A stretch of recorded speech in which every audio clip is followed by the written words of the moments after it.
Hi there, welcome along to another workout for you to row along to. It's week 4, session 1 of the 500 metre plan, and after the fun and frolics of the mid-plan test, it's back to a bottom tier workout today. It's going to be really simple. All we're going to do is 30 minutes at 18 strokes a minute, but at every 30-second point this time, you're going to take one hard push with your legs. So basically every 9 strokes, you're going to go for a big hard one from the legs. Now pace-wise for the 18 strokes a minute main part, you're looking at round about 2k plus 20 to 24 if you're looking for a 2k training pace point of view. Or if you're going to do heart rate training, then we're still going to stick with the Maffetone heart rate, which is 180 minus your age, or between 65 and 75% of your maximum rowing heart rate, okay? And then you just basically don't want to go over that. So now these hard pushes might take you a little bit higher, so you might have to back off a little bit, but maybe just aim for that 2k plus 20 as a starting point and wait for your heart rate to drift up and then attenuate your speed based on your heart rate from then on. Right, so let's get into our 4-minute warm-up first. So set up your machine by doing drag factor first. If you don't know about drag factor, then please check out the video on the YouTube channel. Next up, go to your monitor and set it at eye height so you don't have to look up and you don't have to look down. And finally, foot straps, so they cover the bottom lace of your shoe, or if you're in socks like me, then you can bend comfortably forwards at the front. Cold evening today, hence the hoodie. So hopefully this will warm me up. I'm going to start off the warm up at round about 18 strokes a minute and just nice gentle ease into it, okay? So in 3, 2, 1, go. So it's evening for me. I've had my dinner, it's sitting in my stomach. I've been sitting at my desk all day long and I really don't want to go too hard on this warm up. So I'm going to spend the first minute just gently easing myself into it. Get the blood circulating around your system, get your heart beating on slowly, or not slowly, but faster, but slowly increasing up in pace. There's a juxtaposition. And basically just get your body moving. Today's not that tough a session. 30 minutes at 18 isn't tough, but then you've got those, let's go at 30 minutes to, so that's 60 hard pushes you're going to have, or 59 depending on however. So you want to make sure your body's nice and warm and ready for it. And of course, I'm going to be talking about technique and things during the main session, but now that we're a minute into the warm-up, just start to think about driving off with your legs. Think about your body rock from that forward position at 1 o'clock into that backwards position at 11 o'clock. Just make sure you're rocking over your hips, kind of eases your lower back up. It's like you're pumping backwards and forwards. Whereas if you're rounding your lower back each time, you're putting quite a lot of stress on it, and it's not going to be helping at all. Okay, 2 more strokes, and then we'll take a foot out of the foot straps. So here we go, take a foot out, put it on the floor. Continue rowing with that one leg still in. It's like they've had a fight. One of them's on the floor. What have I done? Why did you throw me out? But just continue rowing properly with the one that's still allowed in. Good solid push with your leg. Okay, they can reconcile and then they can go apart again. Oh dear. Will they ever get together again? It's like an episode of Friends. Oh, Friends. Anyway, so this helps flexibility, the compression at the front, just lets your body open up a little bit more. That lets you focus on how your legs are feeling as well. So, right, one more. Let Ross and Rachel come back together. Slight bend in the knees, and then just swing your back and pull in with your arms to continue rowing, so you're not using your legs at all. Yep, watch, I'm rowing. And no, I don't name my legs Ross and Rachel. I'm just continuing my poor analogy. So just rock over your hips, pull in with your arms. One more here. Now slide forwards, arms straight, then just push out with your legs with straight arms. You don't have to go too far. This is all about getting the feel of biting into the flywheel at the front of the machine, so you don't have to drive back too far. Keep your arms nice and straight, and then try and get the timing right to pick up the flywheel instantly before your butt scoots back. Last stroke. There we go. Because of my attempts at humour, that got a bit raced towards the end, but hey, best to be funny than good. No, wait, is that right? Anyway, keep moving up and down the rail, have a quick drink, and I'll explain one more time what we're doing today. It's easy to tell the days I've been stuck in the edit suite all day, isn't it? It's the ones where I'm slightly mad by the time I come to make one of these for you. Anyway, so today's session is going to be 30 minutes at 18 strokes per minute. And at every 30-second points, you're going to take a hard push with the legs, okay? Pace-wise, you're round about 2K plus 20 to 24, if that's how you want to work it. Or if you're doing this from a heart rate cap and you want to keep it nice and low, then your Maffetone option is 180 minus your age, or you can pick between 65 and 75% of your maximum rowing heart rate, and then just try not to go over that. The pushes with your legs might take you a little bit higher, but just if you keep an eye on your heart rate just to see if it settles down. But as we've now got two of them, like one every 30 seconds, you might find that you're not giving your heart rate enough time to settle down ready for the next one. But I want you to make sure and concentrate on giving yourself that option of the push from the legs. Yes, I am about to row. Right. Let's get into this. So 18 strokes a minute, round about 2K plus 20 to 24 is your starting pace, regardless of whether you're doing heart rate or not. But if you're going to do the heart rate cap, once you get up there, then you might have to ease off the pace a little bit to keep your heart rate capped. Okay, so let's go in 3, 2, 1, go. So it's one stroke every 3.3 seconds. That's what you're going for. But just follow along with me for the stroke rate and we'll be good together. I hope. Yeah, no, we will be. Okay, so we're coming up for the first of the hard pushes. Okay, so one more stroke. And let's go for a hard push.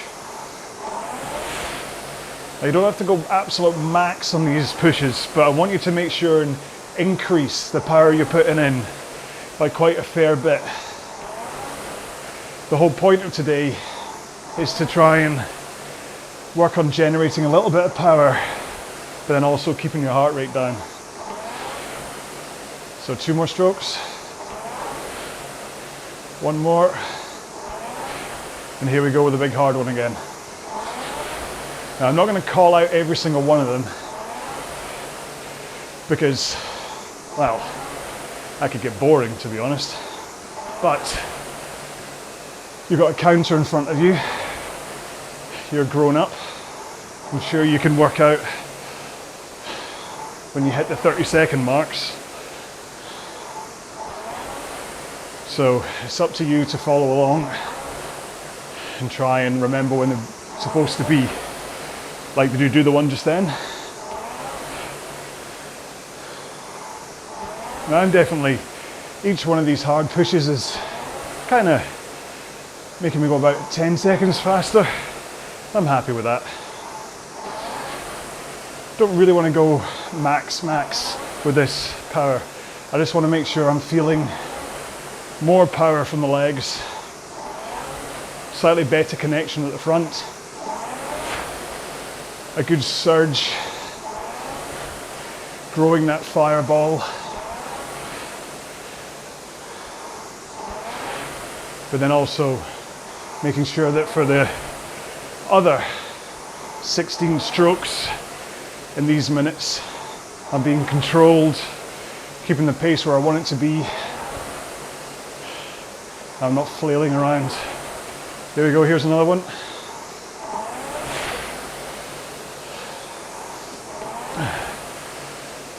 Now if you did the mid-plan test at the end of week 3, hopefully you'll have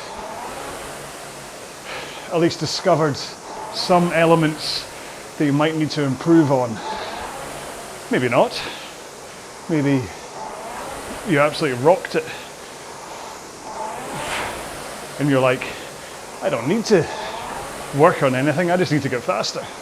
In which case, I wish I was you. I worked out that my biggest problem with my test was I just couldn't hold the pace. I just got zapped quite around about halfway point. I got completely zapped and then basically just hung on for dear life towards the end, as you could tell by the deteriorating form that I had if you watch the video, where I kind of stopped using a proper stroke and started to kind of lunge in with my upper body because my legs are completely gone. Which is part of the reason for today's session, is to just up the power option slightly from the legs in the training, and then you'll find the top tier workouts, especially this week, are going to be a bit more about trying to hold the pace a bit better. They're still not going to be like going 2k pace for 5 minutes and stuff. It's not like that kind of a workout. But as being it all fell apart for me about 45 seconds in to the race, I need to start developing the ability to hold it for round about that long for multiple sessions, or multiple intervals, sorry. So we'll see how this week pans out. We've only got 2 weeks until the final test, and as much as I was a bit down on myself for how I felt at the end of the mid-plan test, I'm still really pleased that I managed to improve my time by, was it 2.1 seconds, and that I took silver in the Scottish, and that I was in 3rd place for the first half of the race, and at one point kind of my brain started to resign itself to the fact that, oh well, you're only going to get 3rd. But I gave negative Nigel a good old kick in the chucks and said, nope, don't ease up, keep going, and you might get lucky and find that Warren slows down. And that's exactly what happened. So, although I slowed down, he slowed down more. And we've spoken about that in a previous workout in here, how sometimes it's your ability not to fade that wins you the medal, just as much as your ability to row fast.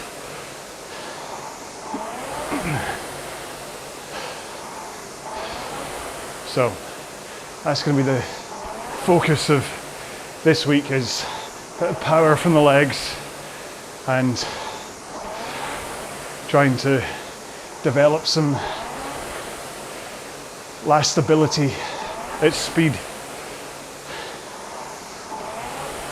So let's see what happens. Right, so big push coming up. I hope you're taking control of these yourself and not forgetting about them because I'm talking to you. That'd be a shame. Like I say, you've got a counter in front of you, and even if you're 1 second out from me, you should work it out. 30 seconds from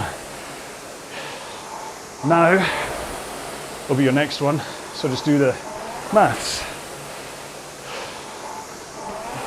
Now, just realised that the erg zone data is showing that I should be doing an average of 21 strokes per minute. Don't know how I managed to mess that up, but that's why there's a 21 and a -3 on it. This is proving that I'm averaging at 18, no? Oh, I just missed my missed my own power stroke. Oh well.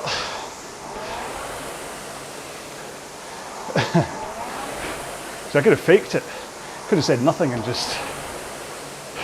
Would you have known? Well, I suppose it would have been on the screen, wouldn't it? Of course you'd have known. Okay. So, one more stroke here. Now let's go for a power stroke. Let's hope that's the only one I forget to do. Serves me right for being all like, oh, you've got a counter in front of you. All you've got to do is count, man. It's easy. And the very next stroke I mess it up. Oh well. Okay, one count up here. Okay, so I'm going to launch into technique chat as we cross the 20 minutes to go mark. And I'm unlikely to call out any more power strokes until I'm done. So do keep an eye on your timer and make sure to keep on doing them. And keep an eye on your heart rate too. Here we go. So, we touched on technique in the warm-up. And hopefully, those basic points I mentioned, you've been following for the last 10 minutes. But let's just do a step-by-step recap to make sure you're concentrating and try to iron out any technique kinks that may have crept in. I sometimes find after a race, it's like it's hit reset on some of the work I've been doing to improve my stroke, and I have to properly think about how to row something approaching with a okay technique. So, first things first, your slide to the front. In order to make sure you slide far enough forwards, but importantly, not too far, which is usually accompanied by the seat banging off your heels.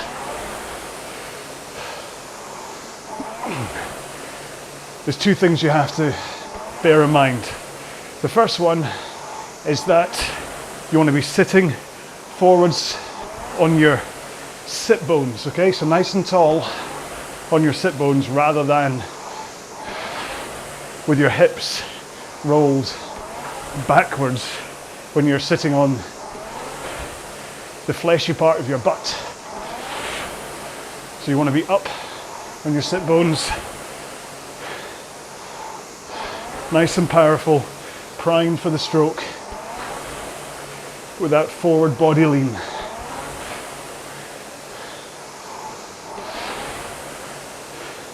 Now I've said before, and I'm wearing the right t-shirt for this, that if you have issues and you need to try and picture something to try and visualize your posture at the front, I want you to imagine you've got a carrot stuck up your bum. And as you're rowing, you don't want to snap that carrot. So you want to be nice and powerful, but you don't want to be bolt upright like a lump of wood, because that's going to snap it as well. So nice and powerful, forward lean, good posture, and up on your sit bones. And as far as the seat slide, if you're in that position, as you slide forwards, your shins, you want them to go vertical at the front. So pointing straight up and down.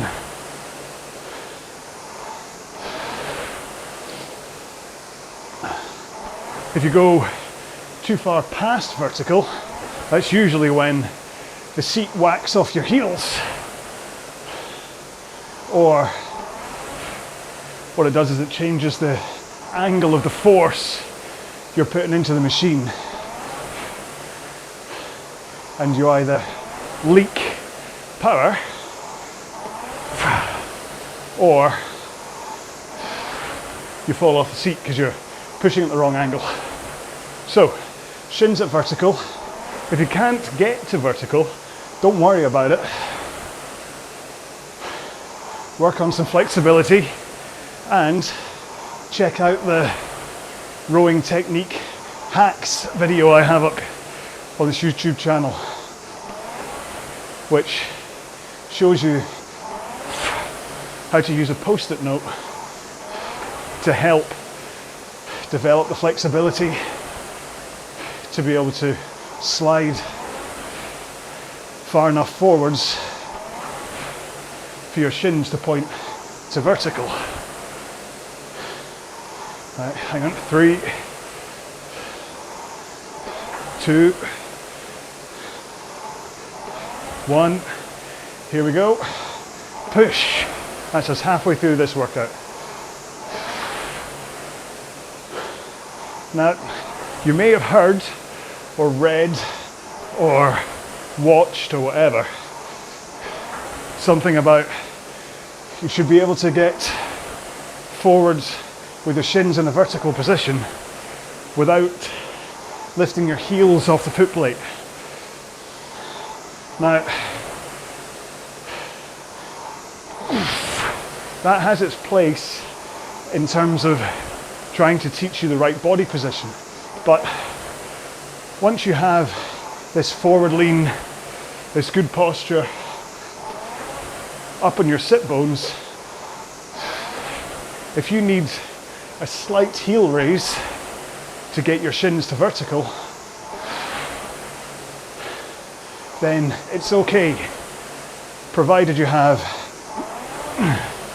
that good posture, and as you start the next stroke, you get those heels down instantly onto the foot plate.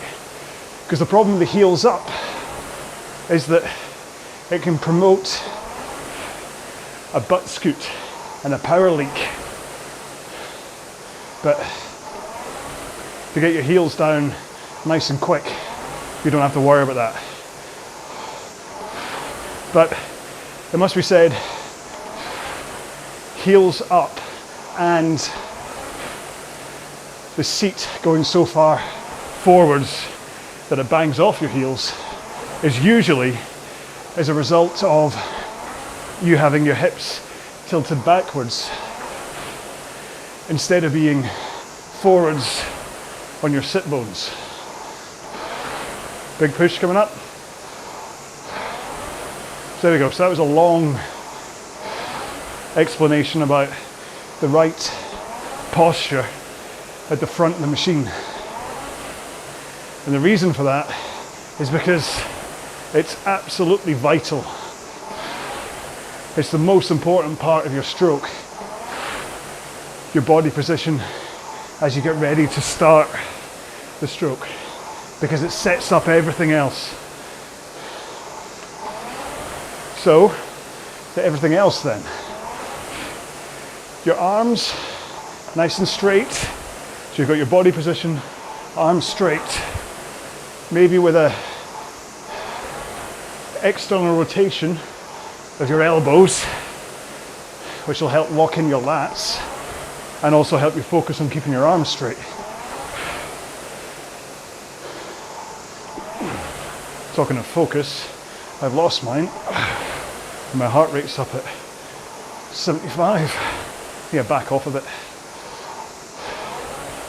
So you're in your body position, arms straight at a neutral height. And then keeping that forward lean, plant your heels into the foot plate and push the machine away from you with your legs. And I really want you to imagine pushing it away from you. Don't think about pushing your feet into the foot plates and sending you backwards. Think about sending the machine forwards. That change in perception not only helps you put a little bit more pace into the machine, that also helps with how smooth you put that power in, because you're pushing away. It's like you're constantly engaged with the flywheel as you push with your legs, rather than just stabbing at it with your feet, thinking about pushing yourself back. It's quite easy to just jerk yourself back if you're just thinking of sending your body backwards.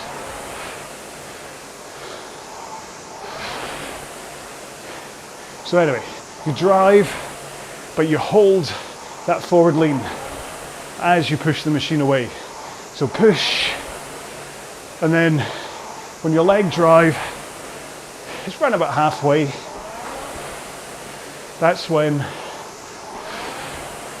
you swing your body through your hips from that 1 o'clock forward position to that 11 o'clock finish. I mean, this is all as you look at me. If you're the other way around, don't try coming in like this and finishing with a forward lean. That'd be wrong. It's a forward lean to a backward lean. And then, so you push, halfway point, swing into the backward lean, and then as you start that backward lean, that's when you finally bend those elbows and finish with your arms by sending them through your sides, squeezing your shoulder blades together, and the handle around about sternum height. Now, caveat here, there are many rowers, mostly on the water, who don't send their elbows through the sides. They finish with them out in a kind of a chicken wing, which really does shift the force of the finish up to the top of my shoulders anyway. Don't know about you, but it feels terribly uncomfortable to do that chicken wing finish. Big push by sending the elbows through and having a much less outward motion of the elbows. They still come out a bit, but not this big finish like that. I don't know if you can see that from this angle, but if you're on the podcast, then you might want to go and skip to 7 minutes 40 to go to see that. Just load up YouTube and skip to here so you can see what I'm on about. Anyway, either way, however you finish, make sure that you only bend those elbows to a finish at the back of the stroke. I don't want you grabbing early on the handle with bent arms, fighting against the handle, because suddenly you just can't get the leg power in if you're too busy fighting with your biceps. Whereas nice straight arms and that push with your legs, all the power surges up through your body, through your posterior chain, through your arms, into the handle, without really needing to use any arm power greater than just holding onto the handle. And then, when you finish, you have the whole length of your arms to pull to a finish. Whereas, if you start with bent arms, you've only got like half of a stroke to pull in.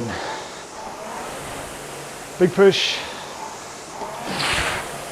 I do often wonder when you see people who are really fast fighting with bent elbows at the front, think, crikey, how fast could you be if you had straight arms and finished only at the one and bent your arms at the back of the stroke to finish? I don't think they'd be so much faster. But then maybe it's just they're fast because that's how they row. Who knows? Big push. Anyway, so you're finished. Your back is at an 11 o'clock position with good posture. Okay, I don't want you to slump your back. You don't finish like this. Just felt my back crack when I did that. That wasn't fun. Your handles at a big push. Handles at sternum height. But then you push the handle away from you. Push, and then rock forwards. Push, rock. Actually, you kind of combine the two, but for the purposes of this demonstration, push, rock. And that gets you in the perfect return position so that big push, once the handle is over your knees, all you have to do is bend your knees and you effortlessly slide to the front of the machine. Ready for the start of the next stroke with the hip rock forwards, up on your sit bones, arms straight, big push, shins at vertical. That's you. So just remember, the sequence is always legs. So you go legs, back, arms, legs, back, arms, arms, legs, back, arms, arms, back, legs. Okay?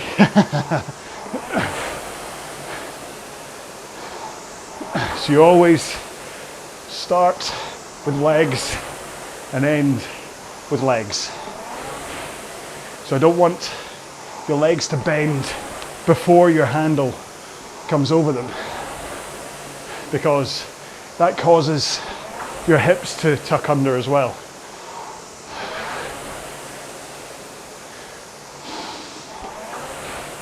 Big push coming up here.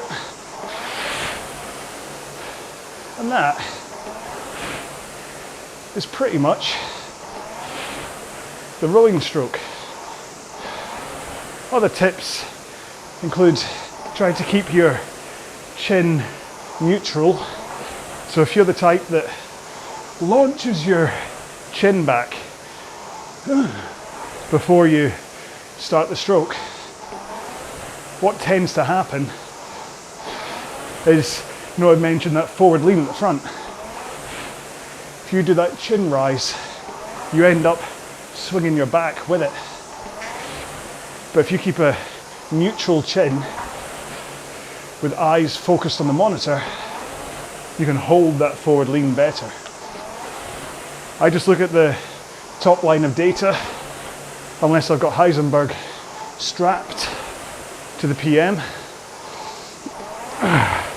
which, if you haven't seen that video, I'm going to do a rowing technique hacks volume 2, which will explain it properly. But basically I strap a little Lego figure around the back of the monitor with his head peeking up over the top of it, and then as I row I just keep eye contact with him, and that keeps my focus forwards, and it keeps my posture good as well.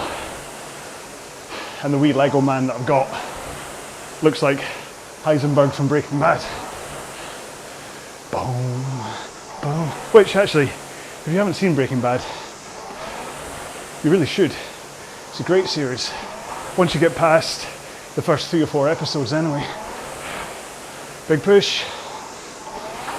I know I've spoken about Breaking Bad before, I think. That's because it's so good. But the first 3 or 4 episodes took a while for me to get into it. But once it gets going, it gets going. I'm usually put off by series like that when people say, oh, it takes a couple of episodes.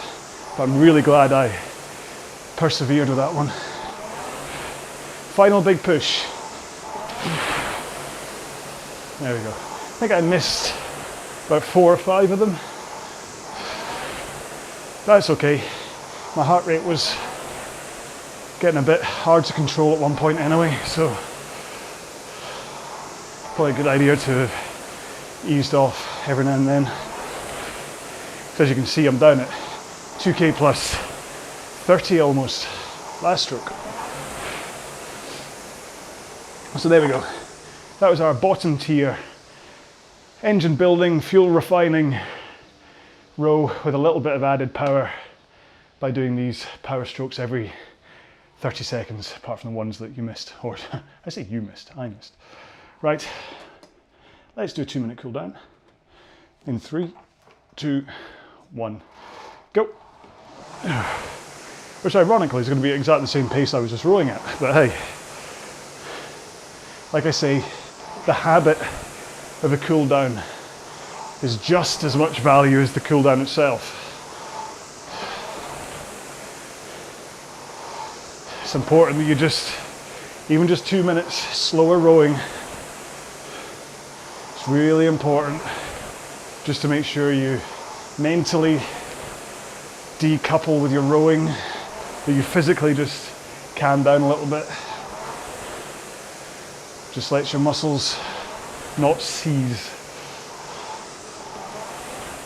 So make sure and hydrate after this. I mean, a half-hour row you'll have lost, even if you're not thirsty, you should still have lost quite a lot of fluids in sweat and breathing and things. So make sure and hydrate afterwards. And then stretch if you feel any untoward feelings, or if you're just like to stretch, do some yoga and all that kind of stuff. Make sure you're primed and ready for session 2, which is going to be a top tier session, and one where we'll work a bit better on maintaining pace for a little bit longer, because I mean, the longest we've been holding pace, it's been pretty much just 20 seconds, hasn't it? Apart from the 30-second stirring of the tanks for the session before the race. So we need to up our efforts a little bit to hold pace a little bit longer. Right, 3 more strokes for me, and that is me done with the cool down. You don't have to stop, of course. I've always got my end spiel coming up, so you can carry on rowing through this. Yeah. So anyway, week 4, session 1, just a good bottom tier. Should have been those 30-second points for the power strokes, at least I kept it interesting for you. And even the challenge and the laugh when I kept on missing them, that'll hopefully have been entertaining enough for you to keep going for the half hour. So, I hope you're enjoying the plan so far. Please do subscribe to the YouTube channel, leave comments and things, or if you listen to this on the podcast, please do subscribe and leave a review and stuff. It's always nice to hear from you. Remember, there's the Facebook group. Just search for RowAlong on Facebook and you'll find the main page, but join the group because there's no point. Well, it's not no point. You mean like the main page, but join the group so that you can have a chat with me. And also, I've just set up the RowAlong Concept 2 logbook team. So if you've got Concept 2 row machine and you're not a member of a team, then you might want to join RowAlong just to kind of add some meters to the RowAlong team. The holiday challenge is coming up. It's currently November the 23rd, I think. And in 3 days' time, the 2020 holiday challenge starts, at which point you can start to earn money for charity. So it'd be always nice to earn money for charity. So if you're not a member of a team, then why not just join RowAlong? It's just about accumulating meters, really. You don't have to do anything else than that, and just log your meters and it's all there. So anyway, that is the end of this session. The hashtag, let's just call it hashtag RowAlongTeam, because that'd be nice, eh? It'd be nice to have it. It's nice to have this as a kind of an aside. I still row for Fitness Matters. That's still my team. I still bleed blue as far as that's concerned. But I thought it'd be quite nice to have a little Concept 2 corner that's RowAlong, that's all of us together. So that'd be nice. I'm certainly logging meters in there as well. So anyway, long outro. Hope you're all well. Please stay safe, be well, and I will see you in session 2. Bye bye.